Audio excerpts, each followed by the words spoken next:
was here done ye sorry na yantia sembo fra nem se sada no na bia na Kristo beba na abusua Burkina Faso for this year there one more trendy our social media pa as enye fedia grow because of one more president na abusua news be security wo video we mu a abrante oda si wo kire mu se Burkina Faso one more military almost 1,000 na yekun omo a chese enye fedia grow abusua the we are Ibrahim Traore na ban no etie no ntino ama ani aban ho ye pa chese enye fedia grow yenkwan na fi nti nsem wekoso ase ma the we are ye beto aso area ma hase ayotum for TV plus and then the first time I do mesro so be share video dia mobi na fi bi so e dia share dia mobi afa yentie nsem wekoso ase ma the we are ye beto aso area ma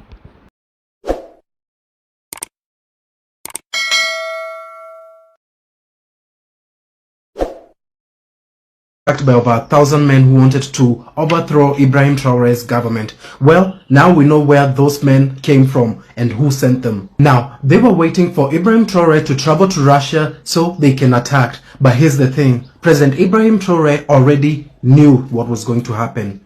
You see, Russia, China and North Korea had facilitated military support to Burkina Faso, and some of the technology they sent over were military-grade drones. So, President Ibrahim Traore was spying on these people even before they attacked, so he already knew what they were planning to do.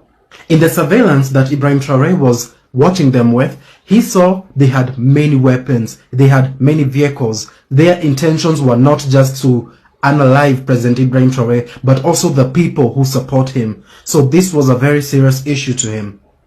Ibrahim Traore would ambush them, surround them and take them out. He will find multiple phones, multiple vehicles, multiple weapons that they had and were ready to use.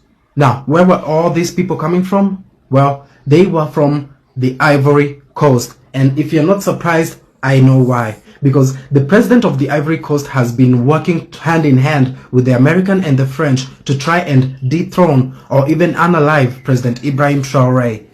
What do you think President Ibrahim Traore should do next? Because the Ivory Coast doesn't seem like they will stop. Breaking news, Burkina Faso was under attack yesterday by more than 1,000 terrorists. Can you believe this? It seems like they were well funded because they had more than 3,000 arms and other weapons, more than 2,000 cell phones, and more than 100 vehicles for moving around. 2 weeks ago, Ibrahim Traore was supported with military tools by Russia, China, and North Korea, so he was well prepared for these terrorists. So they were using drones to locate where they are hiding and their location, and you can see there are videos everywhere. Obviously I cannot put these videos here because they are graphic videos everywhere on how they are taking them out within short time of period. I'm surprised within short period of time they were all neutralized. Less than 2 weeks ago, Ibrahim Traore promised Burkina Faso people and promised everyone within 2 weeks that he will be able to make Burkina Faso safe, that he will make the northern part of Burkina Faso safe for everyone. And now it's less than 2 weeks and now it's safe. Burkina Faso is safe for everyone to go and visit. Ibrahim Traore confirmed this. Your first timer for one sound our video or for sound about plus sign soon follow me. We are share video no Fakwa na Nigeria for Omonte say Captain Ibrahim Traore we a breaking news Kurana medemano. Abuja Captain Ibrahim Traore oye the president of Burkina Faso watu bomb bi pa mane a Nigeria president Bola Tinubu or say the first time I was checking on, say, what we say, a year Qatar, a year the Arabians, Wamu, a Wusika, any a Japanese in Nigeria, or yet the 5th country, a we are self-financing na, or more produce oil. Qatar, it was catching Nigeria.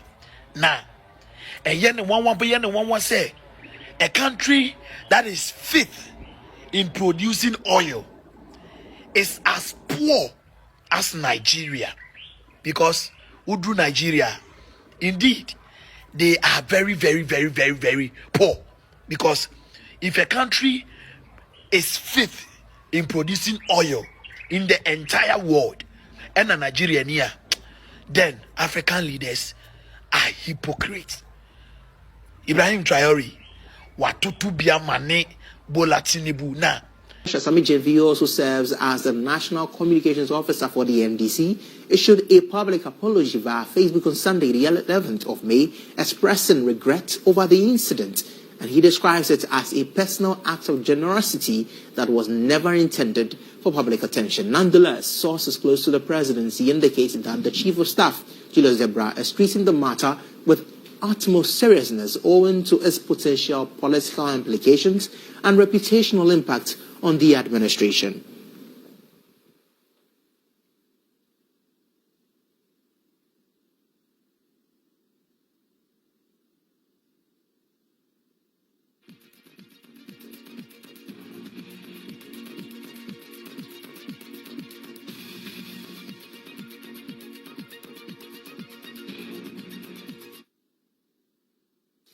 Meanwhile, Nana Agrada has responded to the recent controversy. Here's what she had to say.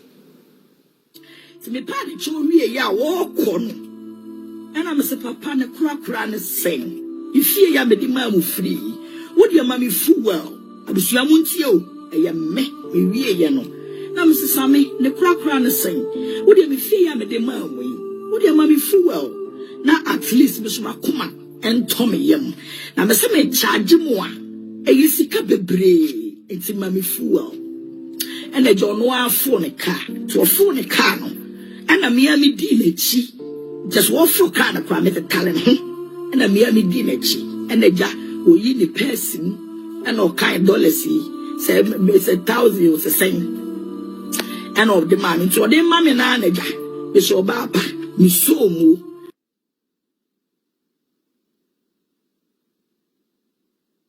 Yeah, so that is Nana Agrada saying that she only asked for money for fuel, and when Sami Jenfi entered this vehicle and gave out the money, she took the money as money to support her in buying fuel for her vehicle. But we are joined now by Jonathan Asante-Otre, who is a political analyst. He's here to help us unpack this issue. Good morning and welcome to the bulletin. Now, looking at this matter in its entirety, here is someone who was saying that, well, I love to give. And here is someone who is as well a public officer. And here is someone who has to deal with the political divide. In your initial assessment of the entire situation, the very big question here is there wrong in this act?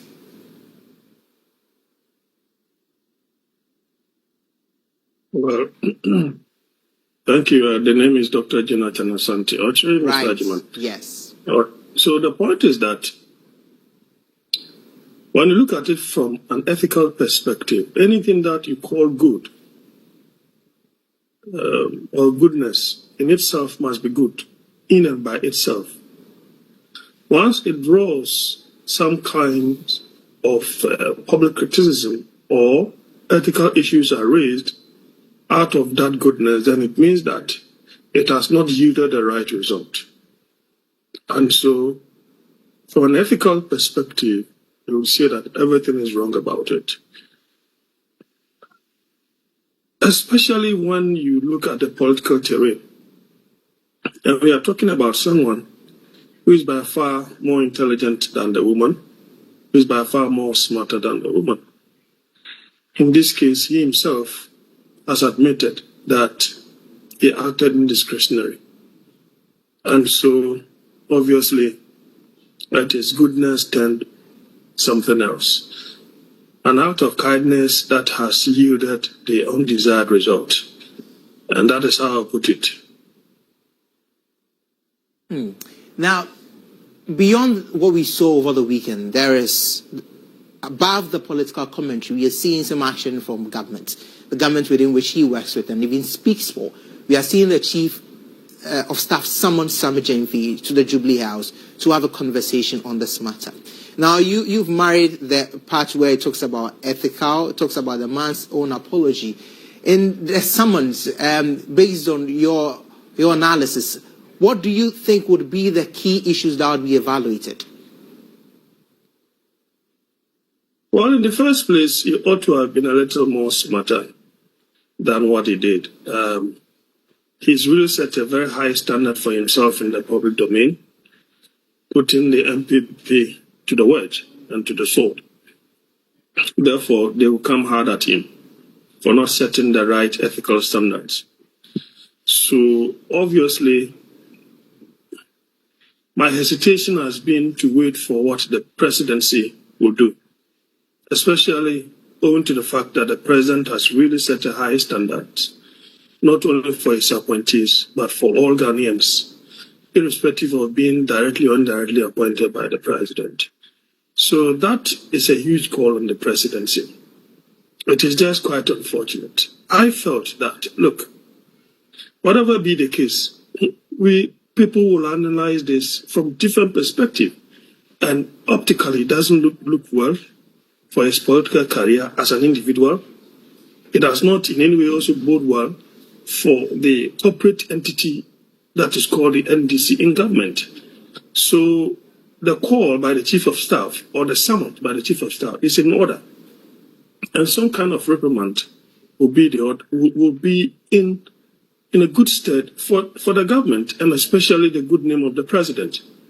It is very difficult. I can appreciate that. Here is the case. Sammy Jenfe is a darling boy or the person of the president and all the powers that be. But what he did is not good for the optics, for himself, for the grassroots of the party, for moderate Ghanaians. As for the MPP, they are going to take him to the cleaners, and also the elderly members of the party in government. It does not look well. It does not forebode anything good for them. Therefore, I'm very happy that for the first time,